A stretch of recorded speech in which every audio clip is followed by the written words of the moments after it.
He returns to Cape Town and Cape Town stages theatre legend, South African legend, ambassador extraordinaire for the arts, but also for us as South Africans.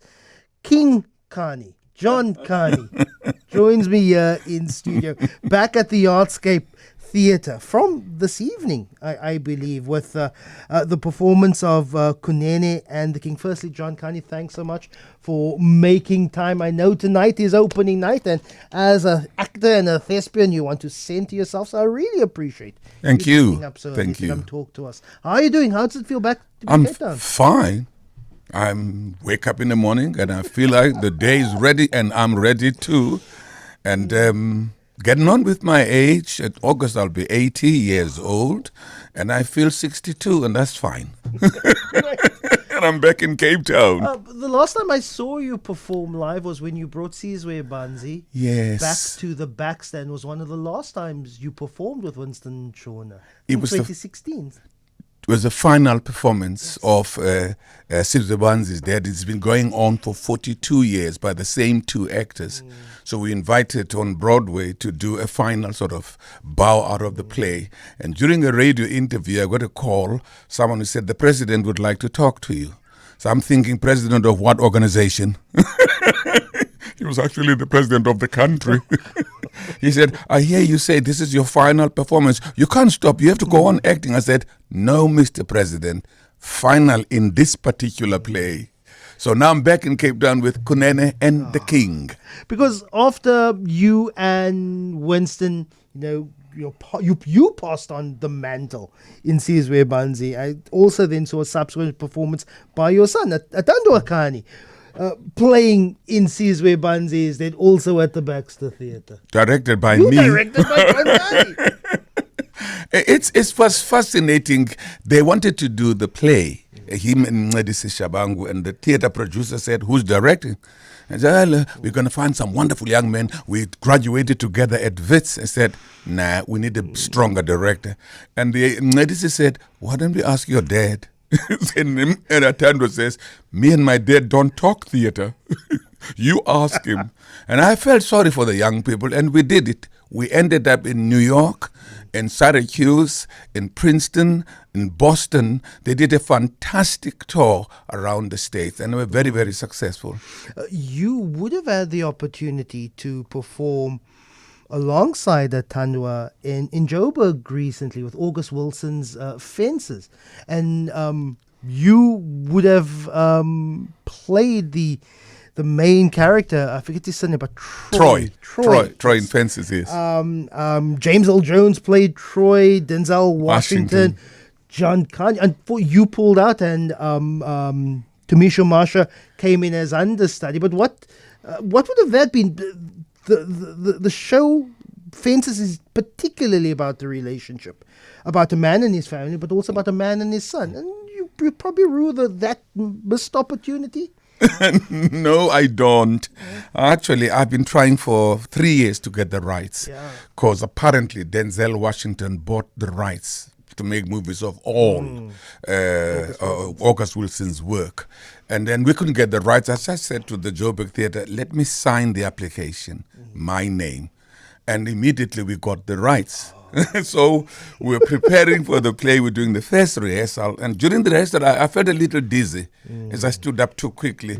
And I thought, maybe it's age, I was not young anymore. But then I realized, no, it was an inner ear infection, which sort of disturbs the balance. So after the doctor said 7 days you'll be okay, and I thought, no, we got 3-4 weeks rehearsals. If I'm out for 7 days, it delays the progress of the play. So the director and myself made a decision. I was also the producer, and we decided, all right, Dad, you swap. Get Tumisho in, get another actor. You part of the directing team and producing. It was an incredible experience to see the young South African talent handle such a dense text, because August Wilson is regarded in the United States as the Shakespeare of playwriting. He's incredible. So I am very, very proud. We ran a 3.5 weeks, sold out in the 960 venue. I understand, and the story goes that the chance meeting of you and August Wilson in New York, you had a performance on Broadway with Winston Chona, with Sizwe, and you had a chance meeting with August Wilson, and it was around about that time that he had sort of given up on playwriting. And then he saw that meeting, and you said it wasn't even a real deep conversation. Just, hello, my name's August Wilson. Hello, my name's John Kani. But after seeing the performance of Sizwe Banzi is Dead, August Wilson says, I need to put pen to paper. And now we have this body of work which includes Vince. So John Kani and Winston Chona probably can be credited with giving us August Wilson's No, pieces. it was at the end of one of, on Broadway, when you win a Tony Award, the dressing room has hors d'oeuvres and wine and what. So we're walking out, and I knew Lloyd Richards. He was the dean of the arts faculty at Yale University. And he says, I want to introduce you to somebody very special to me. And this is August Wilson. So, this is Jack Ribbon. So I said, oh, hi, I'm John Kani. He says, thank you for this evening. And held my hand a little longer than necessary. And then we parted. Then I read in The Guardian, when I was searching for the rights of the play, who should I sort of apply to? And I got this little quotation that he said, it gets to a time when theater loses its meaning, especially when theater becomes production. And that producers just want to make sure that the money is made more than content, more than the quality, more than meaning. So he was at that stage, asking himself quite difficult questions. And he said, I saw those two gentlemen in that play, and I re-believed in the power and the impact of theater in a society, especially a changing and evolving society. Protest theater, activism theatre very much has its place in the 80s and 90s in the South African context in telling the story. Kunene and the King, a play that you write and you developed with Sir Antony Sher, the late Sir Antony Sher. It sets South Africa in this 25 years post-democracy, tells us where we are. It's the interaction of this white man and this black South African man, and their interactions in the shadow of this post-25-year democracy. Is this little space for the activist, protest, very internalized theatre that Kunene and the King attempts to bring back from that 1980s, 1980s, industrial protest theatre era? I could write a play now with a young policeman who is passionate about justice and service to his community, suddenly gets an invitation that he has to go to Australia and be a policeman there. That would then reflect the environment and the circumstances in which he operates in this country. Theatre that reflects our own lives, our own society, our own environment and circumstances will always be relevant throughout history. I mean, in 1614, Shakespeare wrote Hamlet, and in Hamlet, he writes a protest play to expose the evil king who killed his father. So I didn't start protest theatre. I just held a mirror to our society, and if the society displays these uncomfortable issues, it's not my problem. It's your problem, looking yourself in the mirror and see yourself in that mirror. So when I wrote Kunene and the King, I was wanting to celebrate 25 years of our democracy.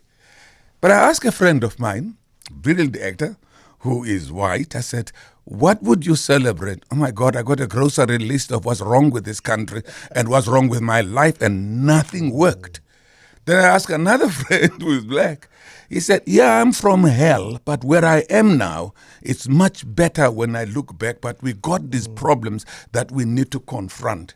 So I decided to trap these two men in one space. This white, brilliant Shakespearean actor who's preparing to play Shakespeare's King Lear at the Artscape Nogal. It's in the script. He's coming down to Cape Town to the Artscape, but he has an ailment. He's got a terminal disease, so he needs to be looked after. So he hires a nurse, Sister Kuhn, from the nursing agency.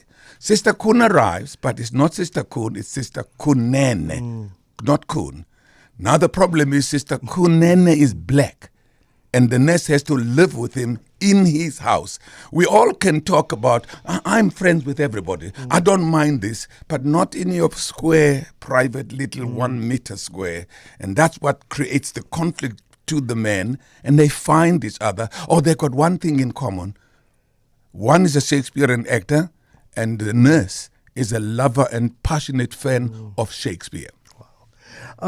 They've been in the UK, but you and the late Sir Antony Sher, who has deep roots in this country and this city, was it particularly written with Sir Antony Sher in mind, him being a grand Shakespearean actor who has roots and has a context of what South Africa was and probably what South Africa is? Now, 2009, I was doing The Tempest at the Royal Shakespeare Company with Antony Sher here at the Basset Theatre. And I said to him, I'd love to write something for the two of us one day. 10 years later, Nohal, I do the first draft of this play, and I'm thinking, he was doing King Lear at Stratford upon Avon at the RSC.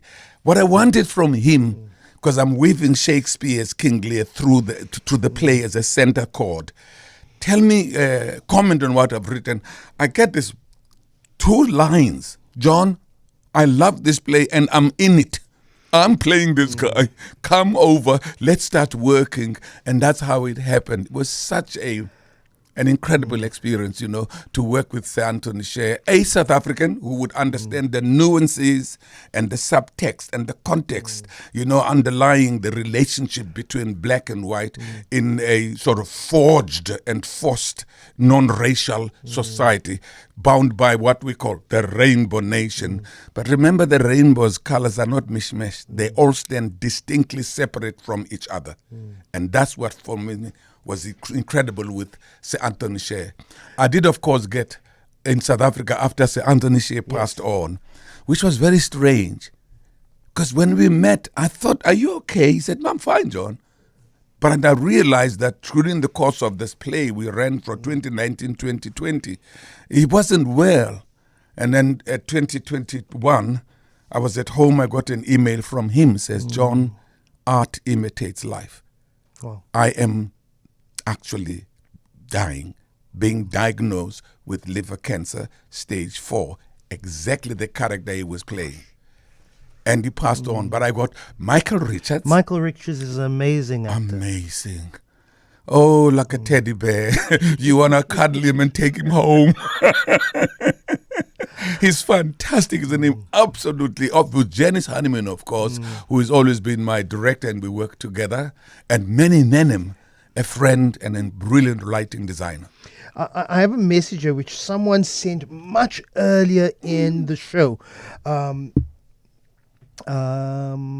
John Kani is simply amazing. I've seen him before both roles in Sizwe, Banzi is Dead. He's wonderful, world-class Jenny. You have plenty of fans. But John Kani, you mean quite a bit to theatre goers, to older South Africans, but I think also younger South Africans. Of course, your roles in Black Panther, the series, you're immortalized there. You're a Hollywood actor. What's your thoughts when Angela Basset didn't win the Oscar? Jamie Lee Curtis obviously deserved, but what's your thoughts when Angela Basset didn't win? Well, the award system or industry in America works in a very strange way. It almost works, is it your turn, is it not your turn? Have you been knocking on the door? Have you been neglecting the women issue? Have you been neglecting the race or Asian issue? So whenever a choice is made, it is always to address a particular situation which the academy is facing. I was very rooting all evening for Angela. She's an incredible lady, wonderful, wonderful actress. I know her husband very well, Courtney B. Vance. We did My Children, My Africa on Broadway together. He was crazy young boy, and Athol used to say, this clunky, he's an American. Hey, Lester, ni Johnny. Hey, Lester, nux. And Courtney says, what's he talking about? No, he says, we're doing very well, Courtney.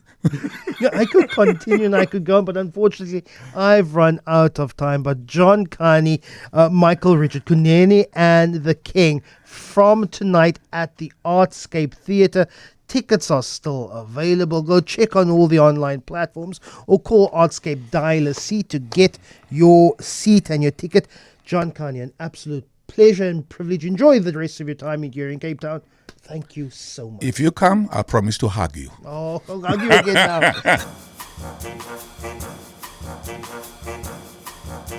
now.